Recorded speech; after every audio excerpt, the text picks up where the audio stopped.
Assalamualaikum warahmatullahi wabarakatuh. Halo teman-teman, perkenalkan saya Dewi Alung Permatasari dengan NIM 2101111000082 dari Fakultas Hukum Prodi Ilmu Hukum kelas Hukum D. Oke, pada kesempatan kali ini kita akan mempelajari tentang asal mula negara. Ketika kita mempelajari negara, maka akan ada pertanyaan, bagaimana sih asal mula suatu negara itu terbentuk? Tidaklah mungkin suatu negara terbentuk tanpa adanya asal mula.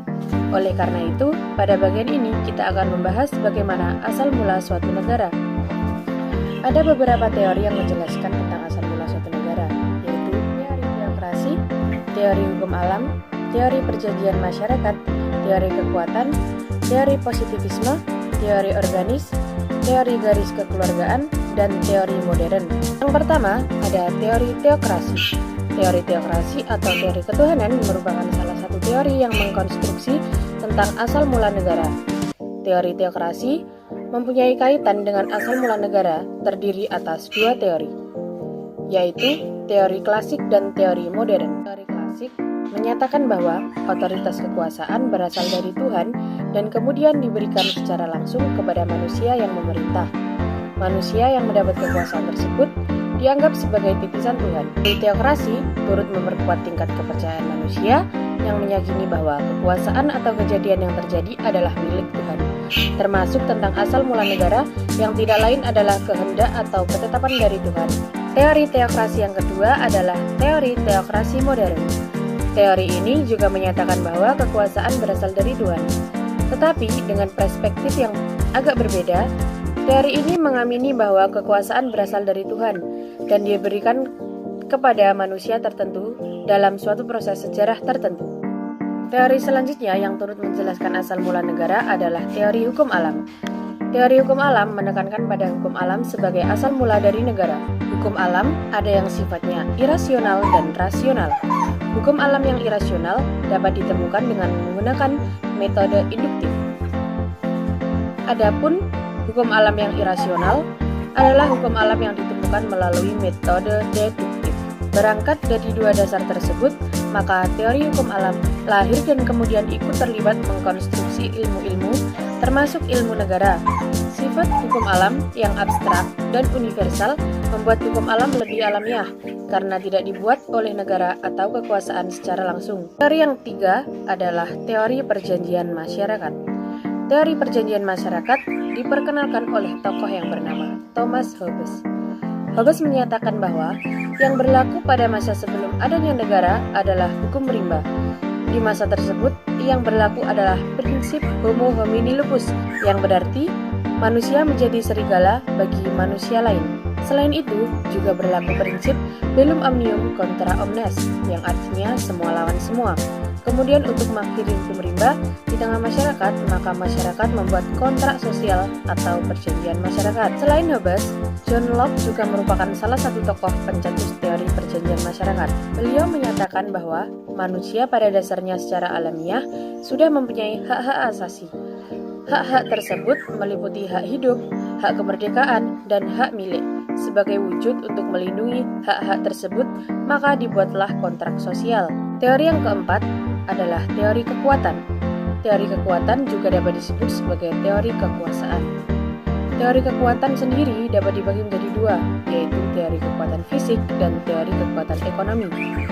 Teori kekuatan fisik menyatakan bahwa kekuatan adalah bentukan orang-orang yang paling kuat, berani, dan berkemauan teguh untuk memaksakan kemauannya kepada pihak yang lemah. Teori kekuatan fisik mendeklarasikan bahwa negara dapat muncul disebabkan oleh kemenangan dari pihak yang secara fisik lebih unggul dan kuat dari pihak lain. Kekuatan yang kedua adalah teori kekuatan ekonomi. Teori ini menyatakan bahwa kekuasaan pada dasarnya berasal dari orang-orang yang kuat secara ekonomi dan ingin melanggengkan kekuatannya tersebut dengan kekuasaan. Teori yang kelima yaitu teori positivisme. Teori ini juga turut menjelaskan tentang asal mula negara. Salah satu tokoh positivisme hukum, yaitu Hans Kelsen, sering mengaitkan antara teori hukum negara dan hukum internasional. Dalam pandangannya, Hans Kelsen menyatakan bahwa ilmu negara harus terlepas dari pengaruh-pengaruh lain. dan harus memusatkan kajian negara secara yuridis normatif.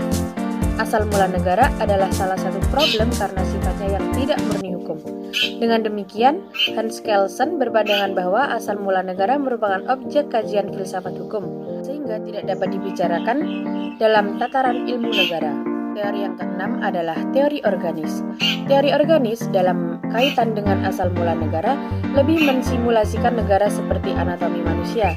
Negara dianggap sama dengan makhluk hidup yang mempunyai struktur seperti kepala, badan, kaki, tangan, otak, dan lain-lain. Kepala, badan, kaki, dan tangan dapat disamakan dengan struktur lembaga negara, sedangkan otak dapat disamakan dengan pemerintah yang menjalankan kekuasaan negara. Selain persamaan tersebut, negara dan makhluk hidup juga mempunyai persamaan dalam hal pertumbuhan dan perkembangan. Intinya, sebagaimana makhluk hidup, negara juga mengalami masa kelahiran atau asal mula, masa tumbuh dan berkembang, serta masa kematian atau lenyap dari muka bumi. Teori organis mempunyai substansi atau materi yang terbagi menjadi 4, yaitu organisme moral, organisme psikis, organisme biologis, dan organisme sosiologis. Yang adalah teori garis kekeluargaan. Teori ini merupakan salah satu teori asal mula negara. Teori garis kekeluargaan fokus pada penciptaan negara yang bersumber dari adanya keluarga. Negara dapat terbentuk dari adanya keluarga kecil yang saling bersatu dan kemudian membentuk keluarga yang lebih besar, sampai pada akhirnya tercipta atau terbentuk sebuah negara. Garis kekeluargaan yang dimaksud juga dapat berbentuk suku atau keturunan. Oleh karena itu, teori ini menganggap bahwa negara bisa jadi lahir dari keluarga atau suku yang berasal dari garis keturunan bapak atau patriarkal, atau bisa juga dari garis keturunan ibu atau matriarkal. Teori yang terakhir adalah teori modern. Teori ini menjelaskan bahwa negara akan lahir apabila terdapat suatu bangsa. Oleh karena itu, bangsa menjadi pondasi bagi terciptanya negara. Pendapat ini menyimpulkan bahwa tidak akan mungkin ada negara jika tidak ada komunitas yang disebut bangsa. Keadaan tersebut menyebabkan penguasa dari sebuah negara adalah bangsa yang menciptakan negara. Oke teman-teman, demikian penjelasan dari saya tentang asal mula suatu negara. Mohon maaf bila ada salah kata. Wassalamualaikum warahmatullahi wabarakatuh. Jangan lupa like dan subscribe.